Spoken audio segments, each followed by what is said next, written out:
أعوذ بالله من الشيطان الرجيم. بسم الله الرحمن الرحيم. والطور وكتاب مسطور في رق منشور والبيت المعمور والسقف المرفوع والبحر المسجور إن عذاب ربك لواقع ما له من دافع يوم تمور السماء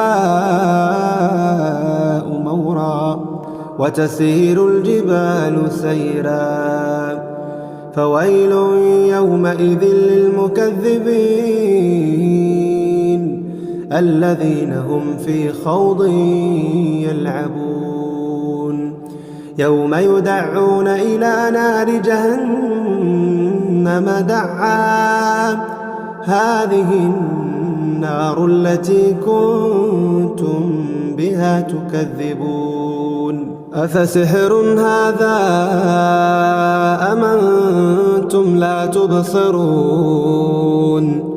اصلوها فاصبروا أو لا تصبروا سواء عليكم إنما تجزون ما كنتم تعملون إن المتقين في جنات ونعيم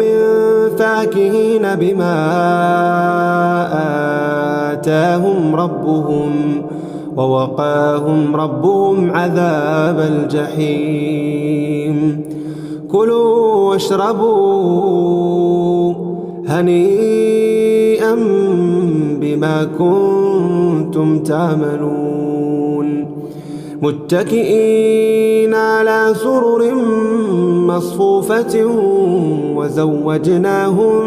بحور عين والذين آمنوا واتبعتهم ذريتهم بإيمان ألحقنا بهم ذرياتهم وما ألتناهم من عملهم من شيء كل امرئ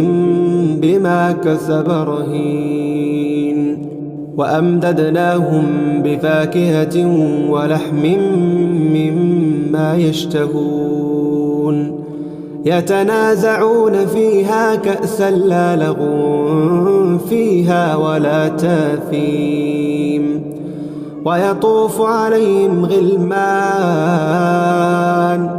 ويطوف عليهم غلمان لهم كأنهم لؤلؤ مكنون وأقبل بعضهم على بعض يتساءلون قالوا إنا كنا قبل في أهلنا مشفقين فمن الله علينا ووقانا عذاب السموم إنا كنا من قبل ندعوه أنه هو البر الرحيم فذكر فما أنت بنعمة ربك بكاهن ولا مجنون أم يقولون شاعر نتربص به ريب المنون قل تربصوا فإني معكم من المتربصين أم تأمرهم أحلامهم بهذا أم هم قوم طاغون أم يقولون تقوله بل لا يؤمنون فلياتوا بحديث مثله إن كانوا صادقين أم خلقوا من غير شيء أم هم الخالقون أم خلقوا السماوات والأرض بل لا يوقنون أم عندهم خزائن ربك أم هم المسيطرون أم لهم سلم يستمعون فيه فليات مستمعهم بسلطان مبين أم له البنات ولكم البنون أم تسألهم أجرا فهم من مغرم مثقلون أم عندهم الغيب فهم يكتبون أم يريدون كيدا فالذين كفروا هم المكيدون أم لهم إله غير الله سبحان الله عما يشركون وإن يروا كسفا من السماء ساقطا يقولوا سحاب مركوم فذرهم حتى يلاقوا يومهم الذي فيه يصعقون يوم لا يغني عنهم كيدهم شيئا ولا هم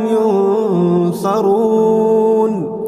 وإن للذين ظلموا عذابا دون ذلك ولكن أكثرهم لا يعلمون واصبر لحكم ربك فإنك بأعيننا وسبح بحمد ربك حين تقوم ومن الليل فسبحه وإدبار